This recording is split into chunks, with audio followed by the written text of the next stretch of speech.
CBSE के arts classes में दोस्तों आप सभी का स्वागत है। यूपी बोर्ड परीक्षा 2022 में अगर आप शामिल हुए थे और आप में आपके रिजल्ट में कुछ ऐसी समस्याएं परेशानी हो गई हैं जिसमें आपका एब्सेंट हो गया है या फेल हो गए हैं या फिर आप जो है उसको सुधार करना चाहते हैं या फिर कुछ आपका प्रॉब्लम हो गया है जिसको आप समझना चाह रहे हैं, तो आपको मैं इन्हीं तीनों के माध्यम से पूरा का पूरा आपको डिटेल बताने वाला हूँ दोस्तों कि कंपार्टमेंट क्या होता है, इम्प्रूवमेंट क्या होता है, स्क्रूटनी क्या होती है और इनके माध्यम से कैसे हम अपने जो है रिजल्ट को सुधार सकते हैं। अगर आप फेल हो गए तो पास हो सकते हैं, क्योंकि इसका मैंने अपने पिछले वीडियो में बताया था कि एक नोटिफिकेशन जारी किया गया है उत्तर प्रदेश माध्यमिक शिक्षा परिषद के द्वारा जो कंपार्टमेंट का जो फॉर्म है वो 10 जुलाई से फॉर्म भराना स्टार्ट हो जाएगा। तो पहले समझ लेते हैं कंपार्टमेंट क्या होता है, इम्प्रूवमेंट क्या होता है और स्क्रूटनी क्या होता है। इसके बाद बताऊंगा मैं कि आपको कैसे फॉर्म भरना, आवेदन कैसे करना है, कहाँ करना है। तो दोस्तों पहले शुरुआत करते हैं हम लोग यहाँ से स्क्रूटनी क्या होती है, इस बात को थोड़ा सा समझने की कोशिश करते हैं कि स्क्रूटनी क्या होती है। मैं आपको एक छोटा सा जो है आपको रिजल्ट के माध्यम से समझाने की पूरी कोशिश कर रहा हूँ कि ताकि आपको आसानी से समझ में आ जाए। दोस्तों मैं आपको एक रिजल्ट के माध्यम से समझाने की कोशिश कर रहा हूँ कि स्क्रूटनी का फॉर्म कब और कैसे भरा जाता है। तो यहाँ आपको बता दूँ कि स्क्रूटनी का जो फॉर्म होता है, जैसे मान लीजिए आपने 100 नंबर का पेपर दिया, ठीक है, 100 नंबर का पेपर दिया और आपने 80 से जो है 90 क्वेश्चन आपने सही किए थे, मतलब 80 से 90 नंबर का जो आपने पूरा 100% सही किया था, लेकिन आपको मान लीजिए उसमें से 40-45 नंबर ही मिले हैं, ठीक है। अब इतना नंबर मिला है आपको, तो आप संतुष्ट नहीं हैं इस नंबर से, क्योंकि आपने इतना नंबर किया था, आपको कॉन्फिडेंस है कि मेरा जो है 80 से जो है 90 नंबर के बीच में आने आ सकता था, लेकिन मुझे इतना नंबर कम मिला है। तो आप जो है स्क्रूटनी का फॉर्म भर सकते हैं रीचेकिंग के लिए।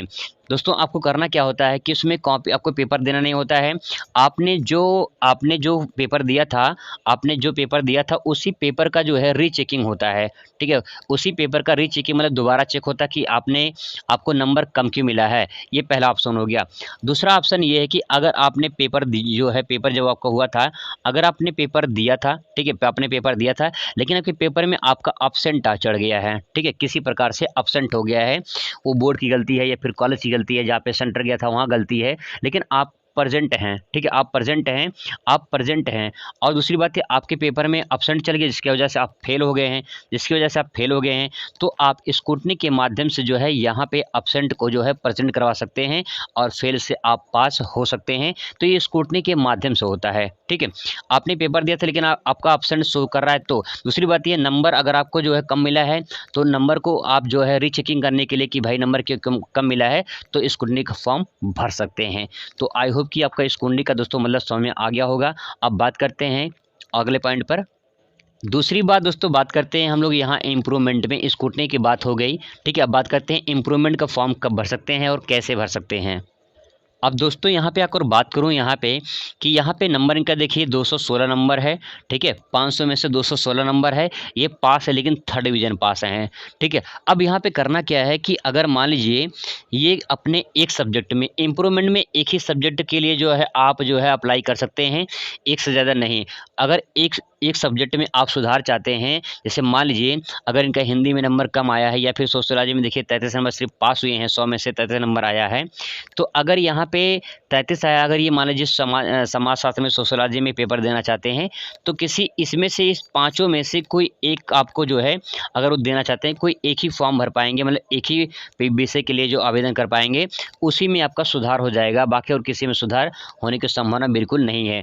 तो इम्प्रूवमेंट मतलब होता है कि किसी एक सब्जेक्ट में जो है, एक सब्जेक्ट में आप जो है अप्लाई कर सकते हैं और उसमें नंबर आप सुधार कर सकते हैं, बढ़वा सकते हैं। इम्प्रूवमेंट का मतलब ये होता है। अब बात करते हैं कंपार्टमेंट की। तो दोस्तों आई होप कि आपको जो है इम्प्रूवमेंट भी समझ में आ गया होगा, स्क्रूटनी भी समझ में आ गया होगा। अब बात कर लेते हैं कंपार्टमेंट में। कंपार्टमेंट में क्या होता है? कंपार्टमेंट मतलब कि जो विद्यार्थी फेल हो जाते हैं उनके लिए कंपार्टमेंट की परीक्षा देनी पड़ती है। अब कैसे परीक्षा देनी पड़ती है इसको समझ लेते हैं। दोस्तों आपको बता दें कि यहाँ पे हाई स्कूल का यानी 10th का और जो है 12th का, ये दोनों क्राइटेरिया थोड़ा सा इसमें अलग है। अगर मान लीजिए आप 10 में हैं, ठीक है, अगर मान लीजिए आप 10 में हैं, मतलब 10 में थे, आप 10th में थे और 2 सब्जेक्ट में फ़ेल हो गए थे, ठीक है, 2 सब्जेक्ट में फ़ेल हो गए हैं और आपके रिजल्ट पे फ़ेल दिखाई दे रहा है, ऐसे ही फ़ेल लिखा हुआ है, तो आप क्या करना है कि आप जो है किसी एक सब्जेक्ट में पेपर देकर जो है, पेपर देकर आप पास हो सकते हैं। हाई स्कूल में अगर आप एक सब्जेक्ट में फेल हैं तब भी आपको पास माना जाता है। अगर आप 2 सब्जेक्ट में हैं तो आपको फेल कर दिया जाता है। तो आपको इसी में कंपार्टमेंट में जो आपका जो आया है उसी में 2 में से आपको किसी एक में आपको फॉर्म भरना होगा और एक विषय का पेपर देना होगा और उसी पेपर को जो पेपर उसी का विषय का पेपर देकर आप पास हो सकते हैं। तो आप जो है फेल से पास हो सकते हैं। आपका जैसे यहाँ पे आपका फेल लिखा हुआ है, यहाँ पे पास लिखा जाएगा जब आप पेपर दे देंगे तब, ठीक है। तो यहाँ पे कंपार्टमेंट का तो बात हो गई हाई स्कूल की। अब बात करते हैं इंटर की, ठीक है। अब बात करते हैं इंटर की। अब देखिए यहाँ पे अगर आप इंटर में हैं, ठीक है, जैसे यहाँ पे देखिए ये इंटर का ही है, एक यहाँ पे जो रिजल्ट आपके सामने दिख रहा है ये इंटर का ही है। अब यहाँ पे देखिए ये हिंदी में फेल हैं, ठीक है। और उसके बाद जो है यहाँ पे देखिए ज्योग्राफी में फेल हैं और उसके बाद देखिए यहाँ पे सोशियोलॉजी में फेल हैं। तो यहाँ पे 3 सब्जेक्ट में फेल हैं, मतलब कि भैया ये आवेदन तो पहले नहीं कर सकते हैं। दूसरी बात ये है कि इंटर का है ये, इंटर में केवल एक ही विषय में अगर आप फेल हैं और आप एक ही विषय में फेल हैं तो आप उसी विषय का आवेदन कर पाएंगे। दूसरी बात यह है कि अगर आप 2 में फेल हैं, जैसे यहाँ पे 3 में ये फेल हैं तो ये तो भर ही नहीं सकते हैं। पहली बात तो अगर 2 में फेल होते तब भी नहीं भर सकते थे। यहाँ पे अगर एक विषय में इंटर में अगर आप एक विषय में फेल हैं तो उसी को विषय को भर कर जो है पास हो सकते हैं। कंपार्टमेंट मतलब यही होता है कि अगर आप एक विषय में फेल हैं इंटर में तो उसे आप दोबारा भर के उसे पास हो सकते हैं। और अगर आप अब्सेंट हैं, ठीक है, अगर आप अब्सेंट हो गए हैं तब भी आप कंपार्टमेंट की परीक्षा भर के जो उससे फॉर्म भर के पास हो सकते हैं। लेकिन अगर आप प्रैक्टिकल में फेल हुए हैं या प्रैक्टिकल में अब्सेंट हो गए हैं, ठीक है, तो आप जो है अपने विद्यालय से उसके लिए संपर्क करिए। विद्यालय से ही कुछ हो सकता है। अगर विद्यालय में बोले नहीं होगा तो आपका समझ लीजिए कि 2 साल 1 साल जो है बर्बाद चला जाएगा, फिर से आपको पढ़ना पड़ेगा। दोस्तों आई होप कि आपको ये इन्फॉर्मेशन सही लगा, आप समझ पाए होंगे कि कैसे क्या करना है। अब बात करते हैं थोड़ा सा फॉर्म भरने की कि फॉर्म कैसे भरेंगे। दोस्तों आपको बता दें कि 10 तारीख से 10 जुलाई से इसका जो है 10 जुलाई से आवेदन स्टार्ट होगा। जो इम्प्रूवमेंट करवाना चाहते हैं, जो आपको जो है कंपार्टमेंट का फॉर्म भरना चाहते हैं, फॉर्म कैसे भरना है, कहाँ भरना है, पूरी विस्तार से मैं आपको चर्चा करता रहूँगा। तो आप बने रहिए चैनल के माध्यम से, आपको पूरा डिटेल में आपको बता दूँगा कि कैसे आपको जो है कंपार्टमेंट का और इम्प्रूवमेंट का फॉर्म भरना है। तो आई होप कोई इन्फॉर्मेशन सही, कोई डाउट हो तो कमेंट करिए, आपका जवाब पूरा दिया जाएगा। Thanks for watching.